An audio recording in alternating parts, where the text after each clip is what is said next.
The shock came without warning. Jin's private residence was breached, security was compromised, and HYBE responded with sudden firmness that raised more questions than answers. But the most unsettling part of the incident wasn't the intrusion itself, it was Jungkook's explosive reaction, a reaction so intense that it has set off speculation that something far deeper may be happening behind the scenes. Could this break-in be merely the surface of a larger issue HYBE is choosing not to disclose? Reports indicate that the intruder bypassed multiple layers of security, an alarming detail for any high-profile figure, but especially for a global icon currently serving in the military. If Jin was not at home at the time, then how did the intruder know the house would be empty? And how did they slip past security systems without immediately triggering alerts?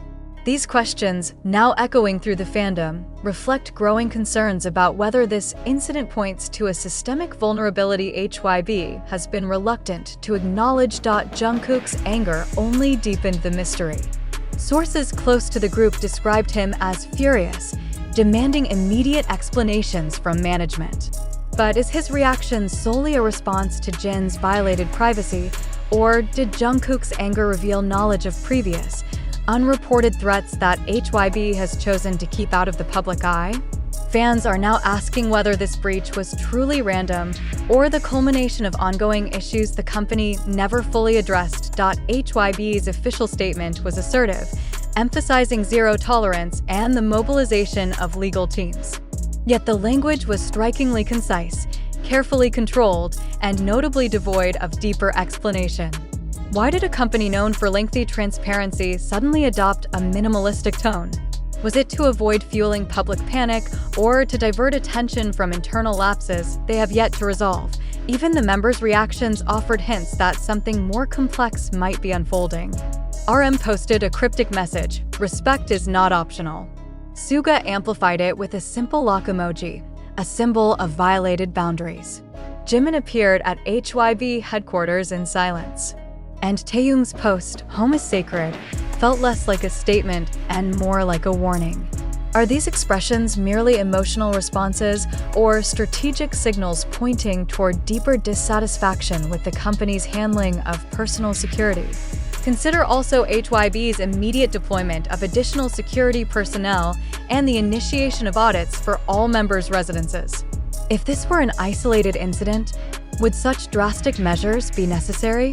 Or is HYBE acting fast because they know this break-in might be part of a pattern rather than a single event? And if so, why wasn't the public informed earlier? Questions are now circulating widely. Why did it take a break-in for HYBE to reevaluate security measures? Why did Jungkook react with such visible fury if this was truly the first incident? Why are the other members choosing silence or ambiguous messages rather than direct statements? And most importantly, what exactly is HYBE not saying? As fans dissect every detail, one truth becomes increasingly clear. The break-in itself is only one piece of a larger puzzle. The emotional responses from the members, the controlled tone of HYBE's announcement, and Jungkook's unusually intense anger all combine to suggest that this situation may have roots that go deeper than anyone initially realized. At the same time, it is crucial to recognize that much of the circulating information originates from platforms such as TikTok, X/Twitter, YouTube, and informal media sources. These sources often prioritize speed and virality over accuracy. So before accepting any version of events, including this one, readers must ask themselves, how much of this is grounded in fact, and how much has been shaped by speculation, sensationalism, or incomplete narratives? We encourage you to reflect critically.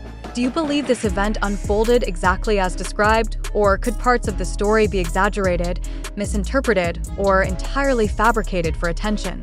Is Jungkook's reaction evidence of a deeper internal struggle, or is that interpretation merely driven by the emotional shock of the fandom? Are HYBE's actions signs of hidden issues, or simply standard protocol after a security breach? In a digital age where information spreads faster than it can be verified, skepticism is not just useful, it is essential. As the situation continues to develop, it remains vital for fans to distinguish between confirmed facts, emotional reactions, and unverified claims point one thing, however, is undeniable. The break-in has exposed vulnerabilities, not only in physical security, but in the fragile balance between idol privacy, corporate responsibility, and public perception. Whether this moment becomes a turning point or simply another fleeting controversy depends on what the next disclosures reveal and what HYBE continues to withhold. As the conversation intensifies and the public continues dissecting every frame, every post, and every whisper surrounding the break-in at Jin's residence, we must pause to examine what truly lies beneath the surface. Is this incident authentically as dramatic as it appears? Or are we witnessing the construction of a narrative shaped by fragmented social media reports, emotional reactions, and algorithms optimized for virality rather than truth? Before drawing conclusions, we must ask, are we responding to facts or to a carefully curated illusion crafted to captivate our attention? The more this story spreads, the more it evolves, absorbing new interpretations and unverified updates with each repost. A single claim from TikTok transforms into a Twitter thread. A speculative YouTube video becomes evidence for thousands. A vague caption turns into a trending breaking news headline. But what do we actually know? How much of what we've absorbed reflects documented reality, and how much reflects the desires of social media ecosystems that thrive on shock and controversy? Is it possible that the intensity of the public reaction has been amplified not by truth, but by repetition? Jungkook's reported anger, while dramatic and emotionally charged, raises another layer of questions. Was his reaction interpreted correctly? Did he truly express fury, or is the narrative shaped by fan interpretations and out-of-context screenshots? And if he was angry, was it fueled by the break-in itself, or by the public's reaction to it? Without verified statements, how can we differentiate authentic emotion from projected assumptions? Are we consuming reality, or the version of reality we want to be true? Even HYBE's firm statement, though seemingly authoritative, invites scrutiny. Why did they choose precise wording instead of elaboration? Why issue a legal-focused response instead of addressing fan anxiety directly? Is this restraint evidence of professionalism or strategic ambiguity meant to maintain control over the public narrative? And if the company truly had nothing to hide, why does their silence feel so heavy? Could this be a calculated attempt to minimize public discussion, or are we overanalyzing actions that are simply standard procedure? The members' ambiguous reactions add yet another dimension. RM's respect is not optional, Taehyung's home is sacred, and Jimin's visible seriousness. Are these emotionally charged indicators of a brewing conflict, or are we imposing meaning onto posts that were never meant to be connected? Social media encourages interpretation, but are these interpretations insights or illusions shaped by collective speculation?